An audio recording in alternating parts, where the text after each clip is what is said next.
Now, one of the things that has taken priority on this car is the state of the wiring. I'm preoccupied with it at the moment. It needs doing, it's an important job.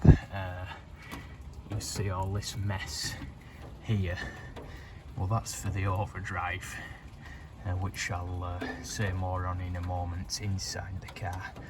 But it's things like this, you know, down there, here, these crimps. This is actually a later version of the screen jet. This is one of mine I've used for testing purposes, but the crimps were already there. I'll put the original back on now I know where I'm at with it. But speaking of that, it's not working properly because this vehicle is negative earth. It's been converted, so I am going to revert back to positive earth. It's not even a proper earth strap anyway, it should be braided.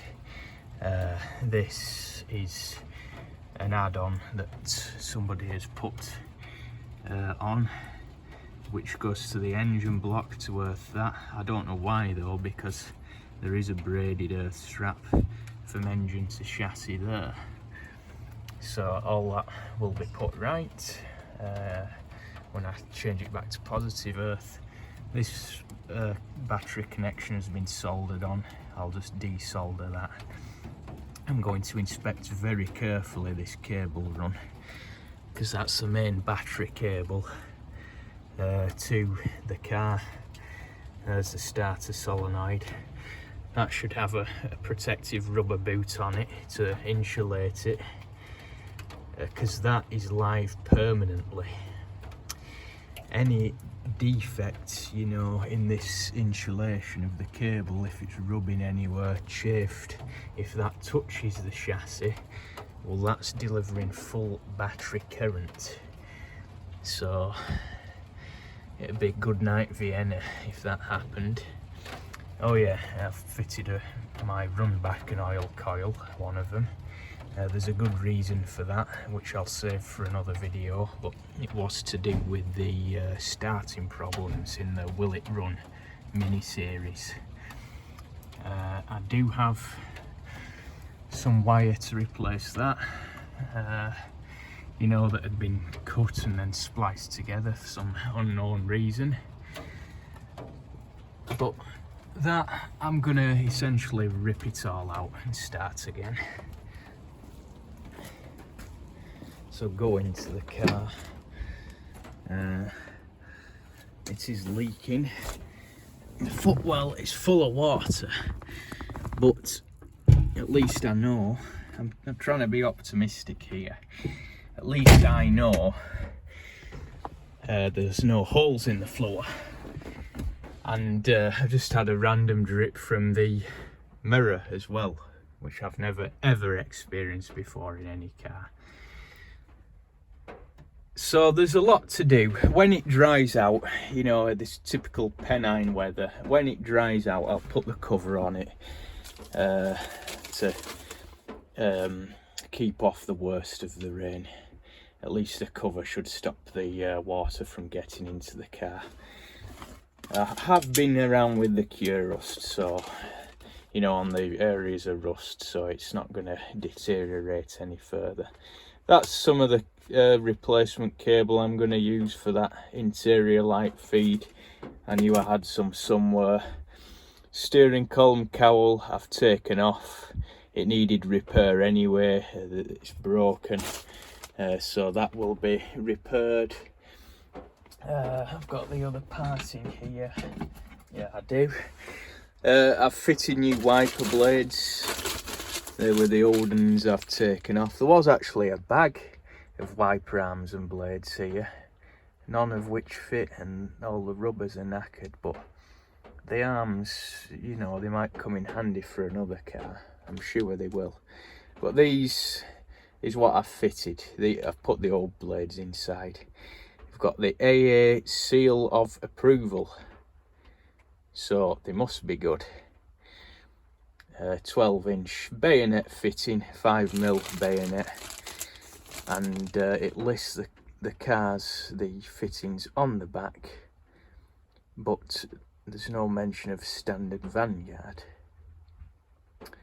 So I don't even know if the arms are right for this car, but they do work, so I'll just keep them.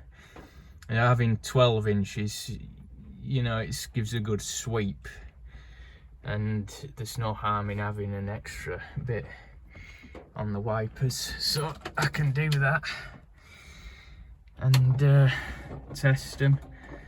They're a lot better. They are a lot better. They are old stock. There's a bit of smearing, but I think they'll bed in eventually. This might just be newness wearing off, so we'll see. So that was that. What was I saying? Yeah, the overdrive unit. That is wired incorrectly because that's in the on position now. I switch ignition on, hear nothing. Flick the switch to the off position.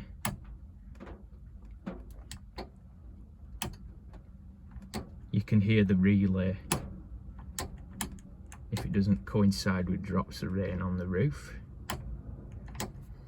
So that's not good, it's wired up incorrectly. I'm just going to rip out all that bullshit wiring and start from scratch. It's far easier to do that than trying to make sense of what's already there. I did fit overdrive to my Humber Super Snipe, and I made up a sub harness for that. I shall do the same with this using the correct colours. I took the cowl off also to withdraw the instrument panel so I could change the ammeter connections, which is a necessity when you're about to switch vehicle polarity, otherwise it just reads the wrong way. Couple of other things to do: polarize the dynamo and swap the ignition coil connections. Easily done. The reason I am, as I said, I'm going back to positive earth is because of the screen jet. It's earthed through the wiper switch, which incidentally would have been better off over there next to it. I wish Standard had put the wiper switch there and the light switch over here. It would have made much more sense. Or both of them over there. It seems to depend on what year of car you have, because I've seen in a few of the instruction books now it's all different, so they must have always been changing things around. I've filled that hole with a Lucas illuminated switch just because I can't stand holes. It doesn't do anything at the moment, but when this car is on the road, as it'll be a daily driver, I'll probably fit a heated rear screen, one of those stick-on panels. I do have a Smith's example in the box, so that would be a useful accessory. Those holes, well, I'll end up filling them in because I can't stand them. I don't know why people drill dashboards when there are innumerable period switch panels available, you know, that would fit neatly under the dashboard. Instead of that unsightly mess. Again, I'm probably going to utilise one of the holes for a hazard warning system, which is essential these days, in days of not so smart motorways. I'll have to glue that back on before it gets lost. So yeah, the screen jet, it doesn't like negative earth. So again, more bullshit wiring. This, I traced all this. The screen jet switch, you can see there, it's that green switch. It's the green switch with the green and black wire. Now, that did have a red wire in place of the black one, and that was loose in the engine bay. It looks like it's been tried to been connected to the battery to get it to work. Reading the screenshot diagrams, studying the wiring diagrams, there's a lot more to do for negative earth vehicles, and by that I mean it's not suitable for this setup, with it being factory fitted equipment. There's too much pre-existing in the wiring loom to make that viable. So I've hand traced the wire, the black earth wire, back to these. I haven't cut those, they were already like that. This goes to the wiper switch under there,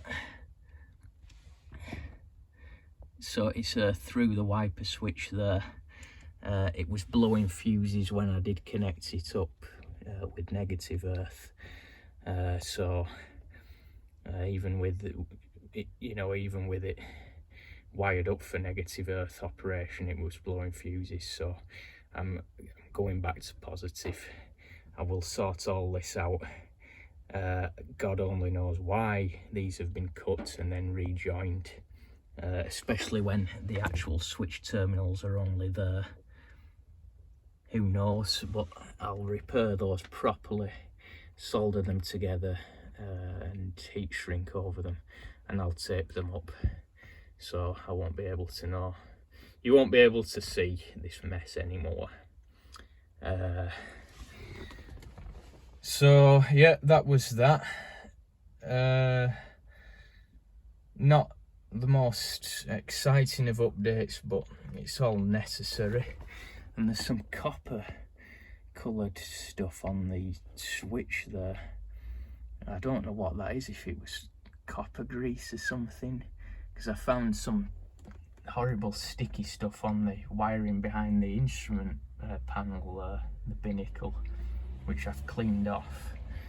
That won't come off, not with WD-40, so I'll have to remove all that and try and clean it off.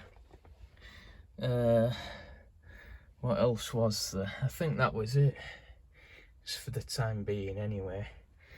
As I said, there's many little jobs to do, which may seem trifling when I'm faced with severe structural corrosion, but they will need doing anyway to make the car roadworthy. These wiring jobs, roadworthy and reliable.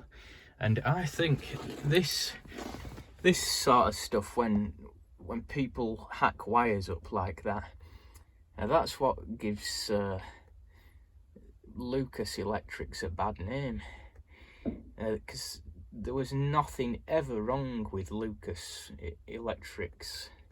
They were very, very good actually, top quality, arguably the best in the world, but time and people tampering with wiring makes things unreliable, and I think that is a lot of what gives it a bad name. But anyway, that's all there is for this one. A lot to do.